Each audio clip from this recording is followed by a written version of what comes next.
Many are quickly realizing that we are living in the days prophesied about from long ago, the time when knowledge would increase and many would go to and fro. Wars are breaking out, rumors of wars are constant, earthquakes are happening all over the earth. Sickness, famines, the seas and the waves roaring, distress upon the nations with confusion, and the signs in the sun and in the moon and in the stars. Everything Messiah told us about is unfolding right now. Are you ready for the end of days?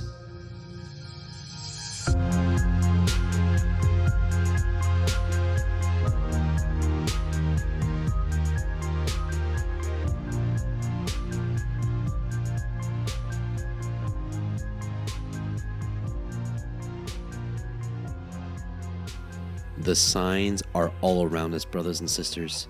There's not much time left to get your soul in order before the end of all things. Do you believe in the testimony of the Son of God? Good.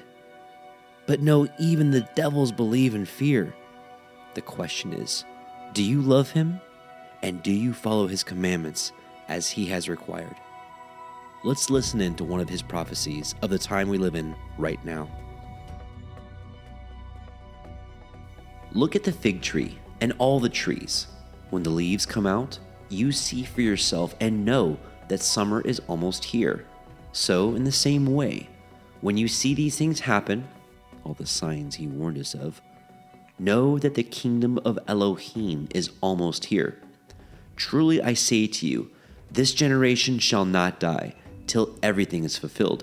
Heaven and earth shall pass away, but my word shall not pass away.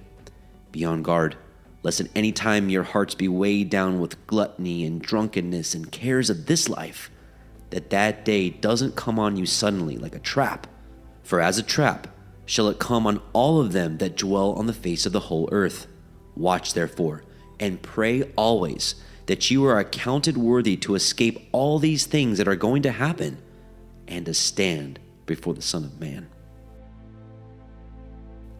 Evaluate your life, even this moment.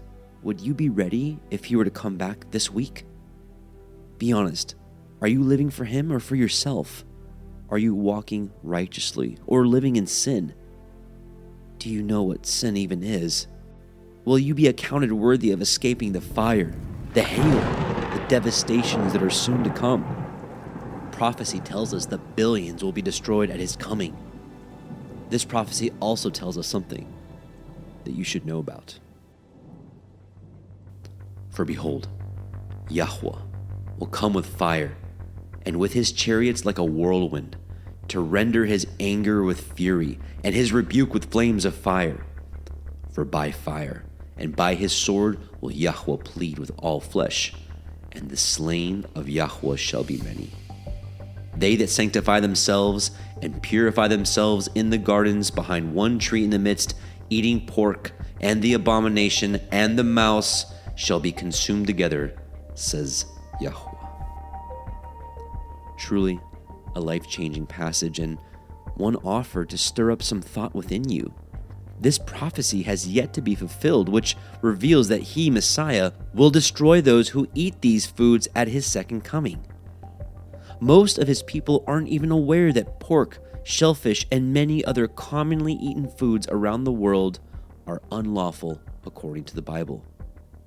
If he will be consuming or destroying people who eat these foods when he returns, why would any of us ever touch it again? The topic of pork and other unclean foods is a perfect example of how mainstream Christianity has left the true faith and teachings of Messiah. There has been a complete mishandling of a few passages from Paul or even Peter's vision in Acts 10. We encourage you to reinvestigate the scriptures, letting the Holy Spirit guide you and not man. See the video description for a playlist on why biblical eating is something Messiah observed himself, taught his disciples, and is for us today. Even more so, it's imperative to remember and be warned that Messiah prophesied most will not make it into the kingdom, even those who call themselves Christians. Do not let this be you. Not everyone that calls me Lord, Lord, shall enter into the kingdom of heaven, but he that does the will of my Father which is in heaven. Most will say to me in that day, Lord, Lord, have we not prophesied in your name, and in your name have cast out devils, and in your name have done many wonderful works? And then I will profess unto them, I never knew you. Depart from me, you that work iniquity. Don't let anyone fool you. Messiah is speaking directly to most Christians today. Satanists, atheists, agnostics, pagans, and others don't call him Lord. Neither do they perform good works in his name or cast out demons in his name.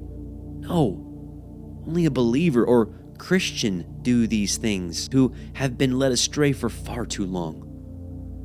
The time of ignorance is over, brothers and sisters. Messiah will be turning away at the door those who have no regard for his commandments, known as the Torah, or commonly known as the law. Again, Messiah Yahushua, who the world calls Jesus, says he will declare to most people who call him Lord, I never knew you. Depart from me, you worker of lawlessness. Wouldn't you want to make sure you end up on the right side of this dividing line when he gets here? And in this way, we do know that we know him, if we keep his commandments. He that says, I know him, and keeps not his commandments, is a liar, and the truth is not in him. But whoever keeps his word, in him truly is the love of Elohim perfected. And this is how we know that we are in him. He that says he lives in him must himself also walk, even as he walked, obediently to the Torah. Brethren, I write no new commandment unto you, but an old commandment which you have had from the beginning. The old commandment is the word which you have heard from the beginning. Brothers and sisters, this information today is slashing through the greatest deception of our time. Make no mistakes about it. It truly is that simple, just like the Garden of Eden. Yahweh gave a commandment, and Satan came in to influence to break the commandment. The same has been happening today. While many have faith, billions, it will be obedience to his laws that will separate the true from the false. Many are called, but few are chosen. Let's remind ourselves of the good news. The blood of Yahushua shed on the cross for us does in fact cleanse us from all sin. Praise Yah. The lie, however, has been maintained that we don't have to keep the Old Testament law known as the Torah. Backing up just a moment, let's first establish what sin even is. 1 John 3:4. Whoever commits sin transgresses also the Torah, the law. For sin is transgression of the Torah. After making a man whole, Messiah then instructed this: See, you have been made well.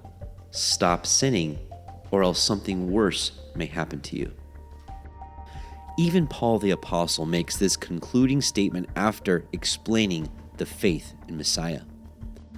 Do we then make void the law through faith? Elohim forbid. Yea, we uphold the law. Listen, we have all fallen short of the standard set forth in the Torah. Nevertheless, Messiah came to be the perfect example for men to follow into righteousness and away from sin. Little children, let no man deceive you.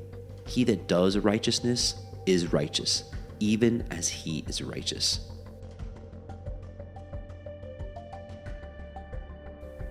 And it shall be our righteousness if we observe to do all these commandments before Yahweh, our Elohim, as he has commanded us.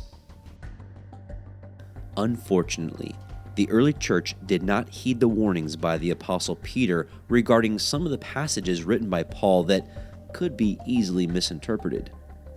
2 Peter 3 begins with the warning of the coming day of destruction, which many believe is just around the corner, so these words could in fact be warnings for us in this day. Therefore, beloved, since you are waiting for these, the end times, be diligent to be found by him without spot or blemish and at peace, and count the patience of our Master as salvation, just as our beloved brother Paul also wrote to you according to the wisdom given him, as he does in all his letters when he speaks in them of these matters. There are some things in them that are hard to understand, which the ignorant and unstable twist to their own destruction, as they do other scriptures.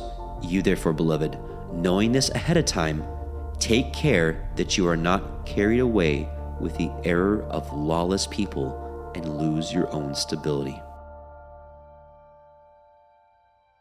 If lawlessness is disobeying the law, and Satan is called the lawless one, why is anyone shocked the law is vital to the great contest of good versus evil?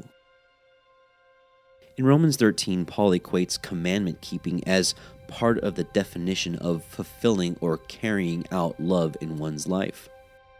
Owe no man anything but to love one another, for he that loves another has fulfilled the law.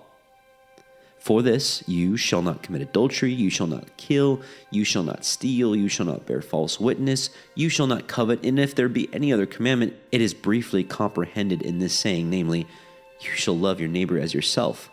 Love works no wrong to his neighbor, therefore love is the fulfilling of the law. To put it even more simple terms, we show that we love somebody, whether it be our Heavenly Father or people, by keeping the commandments. The commandments tells us how to love. In fact, the Apostle John has the same interpretation. This is how we know that we love the children of Elohim, when we love Elohim and keep his commandments. For this is the love of Elohim, that we keep his commandments, and his commandments are not burdensome. Brothers and sisters, it is the commandments of Yahweh, the Torah, that instructs us how to love his way. Let me ask you a question. What can you possibly give to the one who created everything and needs absolutely nothing? Love, which is displayed by our obedience. Messiah asked for it himself. If you love me, keep my commandments. Remember, he didn't come to change or do away with the Torah, the law. He said so himself. Do not think that I have come to destroy the Torah or the prophets. I have not come to destroy, but to fulfill. Even though he specifically said, don't think this is what I came to teach. Most do. This should be an indicator to the soul within you that something is wrong with traditional Christian theology. For truly I say to you, until heaven and earth pass, which we know hasn't happened yet, one jot or one tittle shall in no wise pass from the Torah, or the law, till all be fulfilled. He that knows my commandments and does them, he it is that loves me. And he that loves me shall be loved of my Father, and I will love him, and will manifest myself to him. There's so much more to cover, brothers and sisters. This barely even touches the surface. However, there will be links in the description box for further guidance for those truly seeking to escape the snares and sins of Babylon. Come out of her, my people, lest ye be partakers of her sins and die in her plagues. Escape the pagan and worldly holidays that have been given a Christian facelift.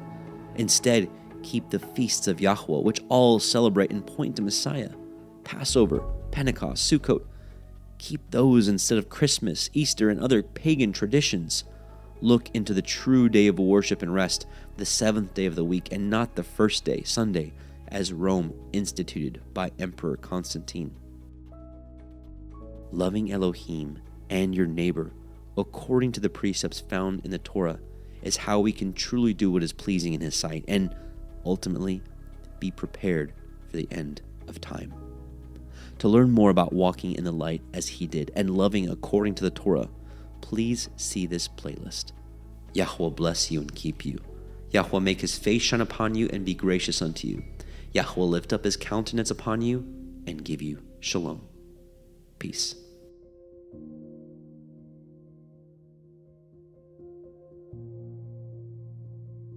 Awake, O sleeper,